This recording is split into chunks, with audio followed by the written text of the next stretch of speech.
성도 여러분, 안녕하세요. 7월 13일 수요일 아침 말씀 시간입니다. 오늘 함께 하실 하나님 말씀은 히브리서 9장 1절에서 10절까지 말씀입니다. 첫 언약에도 섬기는 예법과 세상에 속한 성소가 있더라. 예비한 첫 장막이 있고 그 안에 등잔대와 상과 진설병이 있으니 이는 성소라 일컫고, 또 둘째 휘장 뒤에 있는 장막을 지성소라 일컫나니 금향로와 사면을 금으로 싼 언약궤가 있고 그 안에 만나를 담은 금 항아리와 아론의 쌍난 지팡이와 언약의 돌판들이 있고 그 위에 속죄소를 덮는 영광의 그룹들이 있으니 이것들에 관하여는 이제 낱낱이 말할 수 없노라. 이 모든 것을 이같이 예비하였으니 제사장들이 항상 첫 장막에 들어가 섬기는 예식을 행하고, 오직 둘째 장막은 대제사장이 홀로 1년에 한 번만 들어가되 자기와 백성의 허물을 위하여 드리는 피 없이는 아니하나니, 성령이 이로써 보이신 것은 첫 장막이 서 있을 동안에는 성소에 들어가는 길이 아직 나타나지 아니한 것이라. 이 장막은 현재까지의 비유니 이에 따라 드리는 예물과 제사는 섬기는 자를 그 양심상 온전하게 할 수 없나니, 이런 것은 먹고 마시는 것과 여러 가지 씻는 것과 함께 육체의 예법일 뿐이며 개혁할 때까지 맡겨둔 것이니라. 아멘. 특별한 권력을 여러 세대에 걸쳐 누렸던 일본의 어느 명망가 출신 총리가 허망하게 세상을 떠났습니다. 한 영혼의 소중함을 생각해 볼 때 그 총리의 죽음이 안타깝다는 생각이 들면서도 이 세상에서 영원히 누릴 특권이란 없다는 생각 또한 가지게 됩니다. 이스라엘 사람들에게만 특별히 주어졌던 특권이 있었습니다. 성전에서 하나님을 섬기는 바로 그것이었습니다. 하나님께서 그들에게만 주신 율법과 규칙이 있었고 그에 따른 성전의 성소와 지성소가 있었습니다. 그곳에서 그들은 하나님의 가르침을 따라서 하나님께 제사하고 죄 용서의 은택을 입었습니다. 그러나 그들이 누렸던 그 특권은 이제는 없습니다. 율법과 규칙은 있지만 성전은 사라졌고, 성전 안에서 드렸던 제사도 또 그 제사를 행했던 제사장들 또한 사라졌습니다. 영원히 누릴 줄 알았던 이스라엘의 특권은 그럼 이제 더 이상 주어지지 않는 것일까요? 히브리서 기자는 이스라엘 백성들이 누렸던 그 특권을 두고 주께서 출애굽한 이스라엘 백성들과 맺은 첫 언약이라 설명했습니다. 그 언약을 통하여 하나님은 이스라엘 백성들과 소통하셨는데 그 장이 바로 성소였습니다. 성소에서 하나님은 이스라엘 백성들에게 죄 용서와 은혜를 베푸셨고, 이스라엘 백성들은 하나님께 제사를 통하여 죄 용서와 은혜를 간구했습니다. 그런데 그 성소에는 아무나 들어가서 하나님께 제사할 수 있는 곳이 아니었습니다. 오직 제사장들만이 출입이 허락되었는데, 하나님은 백성들을 대표하는 제사장들을 통하여 백성들에게 죄 용서와 하늘의 은혜를 베푸셨습니다. 이 성소를 두고 히브리서 기자는 새 언약의 중심이신 예수 그리스도를 설명하기에 앞서서 옛 언약의 중심이었던 성소의 한계를 설명합니다. 성소는 하나의 커튼을 사이에 두고 성소와 지성소로 나뉩니다. 성소 안에는 등잔대와 상과 진설병이 진열되어 있었고, 이곳에서 일반 제사장들이 매일 주어진 사역을 펼쳤습니다.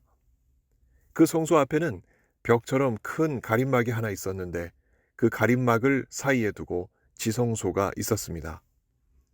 지성소 안에는 금향로와 언약궤, 만나를 담은 금 항아리와 아론의 쌍난 지팡이와 언약의 돌판들이 있었고, 그 위에 언약궤를 덮는 덮개 역할을 하는 속죄소와 또 그 속죄소를 덮는 영광의 그룹들이 날개를 펼치고 있었습니다. 이 속죄소가 성소에 있어서 단연코 핵심적인 장소입니다. 이 속죄소는 하나님의 임재가 임하는 곳이어서 대제사장이 1년에 단 한 번 그 앞에 서서 자기와 백성의 허물을 위하여 짐승의 피를 흘리는 제사를 하나님께 드려서 죄 사함을 얻었습니다. 옛 언약을 따른 이스라엘 백성들을 위한 하나님의 특별하신 죄 사함의 특권은 이렇게 이스라엘 역사에 있어 왔습니다. 그러나 그 특권은 이미 사라진 지 옛날입니다.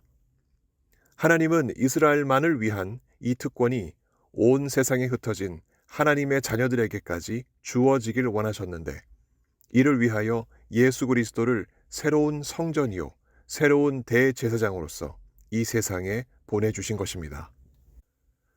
그리하여 예수 그리스도를 통한 죄 용서와 구원의 은혜를 받는 것이 새 언약으로 온 세상에 주어진 것입니다. 사람은 다 죄 용서를 받고 구원의 은혜를 입고자 합니다. 그런 의미에서 대제사장이 자신과 백성들의 죄 사함을 위하여 하나님 앞에 서는 일은 중요한 일이 아닐 수 없었습니다. 하나님의 용서를 얻으면 살 것이지만 그렇지 못하면 심판과 죽음이 따르기 때문입니다.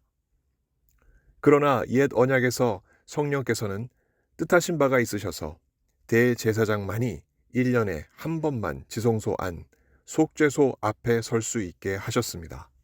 아무나 원하는 횟수만큼 그곳에서 하나님 앞에 자기 죄를 들고 설 수도 없게 하셨습니다. 말하자면 하나님께 나아가는 길이 전적으로 열려있지 않게 하신 것입니다. 왜 그러셨을까요? 아무리 동물의 피를 무던히 흘려가며 사람이 하나님 앞에 제사를 드려도 사람의 양심은 온전한 사죄를 하나님께 바칠 수 없을 만큼 불완전하다는 것을 깨닫게 하시기 위함입니다. 아무리 동물의 피를 흘려 제사를 드리고 먹고 마시는 예법과 씻는 예법과 각종 다양한 육체적 예법을 하나님 앞에 지킨다 손 치더라도 사람은 하나님 앞에서 온전한 양심으로 설 수 없습니다. 그 깊은 죄성을 어찌 해결할 수 있는 길이 없는 것입니다. 그것은 우리의 양심이 증명하는 바입니다. 이 사실을 히브리서 기자는 강조하면서 이렇게 선언합니다. 10절입니다. 이런 것은 개혁할 때까지 맡겨둔 것이니라. 이 옛 언약이 새롭게 고쳐져서 새로운 언약이 되기까지, 다시 말해 율법이 예수 그리스도의 복음으로 완성되기까지 허물 가득한 양심을 가진 아론 자손의 대제사장들이 온전한 양심을 가지신 대제사장 예수 그리스도로 대체될 때까지, 그렇게 개혁될 때까지 성령께서 옛 언약을 두셨던 것입니다. 이로써 히브리서 기자는 옛 언약의 한계를 드러내며 새로운 언약의 중보자, 대제사장이신 예수 그리스도의 필요성을 강하게 역설합니다. 만일 죄사함과 구원의 은혜가 이스라엘 백성들에게만 주어진 특권이었다면 오늘 히브리서는 존재하지 않았을 것입니다.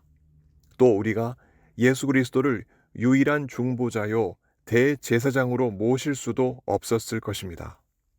어디 우리뿐이겠습니까? 그 특권을 가졌다 자부했던 이스라엘 백성들이라 하더라도 그들의 온전하지 못한 그 양심 때문에 죄사함과 구원의 은혜를 영원히 받을 수 있는 자는 극히 그들 가운데 소수였을 것입니다. 말하자면 이스라엘 백성들만의 그 특권은 이스라엘 백성들 중에서도 일부만의 특권이 되었을 것입니다. 죄사함과 구원의 은혜는 일부에게만 필요한 것이 아닙니다. 이스라엘 백성들도, 아랍 백성들도, 유럽과 아시아, 아프리카, 아메리카 백성들에게도 죄사함과 구원의 은혜가 절대적으로 필요합니다. 누가 이를 가능케 할 수 있을까요? 사람으로서는 할 수 없는 일입니다. 그 불완전한 양심상 불가능한 일입니다. 그러나 이를 가능케 하신 분이 계시니 우리 주 예수 그리스도가 아니십니까? 완전한 양심을 가지신 사람이시자 완전하신 능력의 하나님이신 예수님이 성부 하나님과 인간 사이에 온전한 대제사장으로서 자신의 피로 중보자가 되어주시고 죄사함과 구원을 완벽히 이루어 주시지 않으셨습니까? 그러므로 이제 그 죄사함과 구원의 특권이 우리 각자에게 주어진 것입니다. 이 사실을 믿음으로 받고 살아가는 자들은 그 특권을 누리는 자들입니다. 이 특권은 멸하거나 잃지 않는 특권입니다. 이를 보증하시는 예수께서 실수가 없으신 완벽하신 분이시기에 이 특권은 영원히 우리의 소유입니다. 이 아침 우리에게 죄 용서와 구원의 특권을 주신 예수님께 감사합시다. 그분의 중보하심으로 오늘도 성령 안에서 특별하고도 구별된 삶을 살아갑시다. 이 은혜가 우리에게 넘치길 예수 그리스도 이름으로 이 아침 간절히 축원합니다. 함께 기도하시겠습니다. 자비로우신 하나님 아버지, 비록 우리가 가진 것은 얼마 없으나 우리가 가장 소중한 것을 가지고 있음을 주님 앞에 고백하며 감사드립니다. 우리 주 예수 그리스도, 우리의 중보자이시며 대제사장이신 예수 그리스도께서 주시는 죄 사함과 영원한 생명의 그 귀한 특권, 우리 모두가 가지고 있으니 참으로 이것이 얼마나 감사한 일인지 아닐 수 없습니다. 아버지 하나님, 이와 같은 구원의 특권을, 생명의 특권을 우리가 가졌으니 그 특권을 가진 자들답게 오늘 하루도 주님께서 원하시는 일들을 감당하며 하나님을 기쁘시게 하는 복된 하루 보내게 하여 주옵소서. 어떠한 유혹과 시련 속에서도 이 구원의 은혜, 죄 사함의 은혜를 절대 잊지 않게 해 주옵시고 입술 열어 주님을 찬송하는 우리 모두 되게 하여 주옵소서. 우리 주변에 많은 환우분들 계십니다. 몸이 아프신 분들 한 분 한 분 이 시간 하나님 찾아가셔서 그 거룩한 손, 치료하시는 손으로 만져주시고 새롭게 해주시기를 간절히 소원합니다. 출타 중이신 담임 목사님과 가족들을 오늘도 지키시고 함께 동행하셔서 모든 순간순간마다 하나님의 은혜가 넘치는 귀한 하루 보내시게 하여 주옵소서. 오늘도 택하신 귀한 백성들과 함께 하시고 은혜 베푸실 것을 믿사옵고 우리 구주 예수 그리스도 이름으로 감사하며 기도하옵나이다. 아멘. 성도 여러분, 오늘 하루도 주님과 동행하시는 귀한 하루 보내시기 바랍니다. 감사합니다.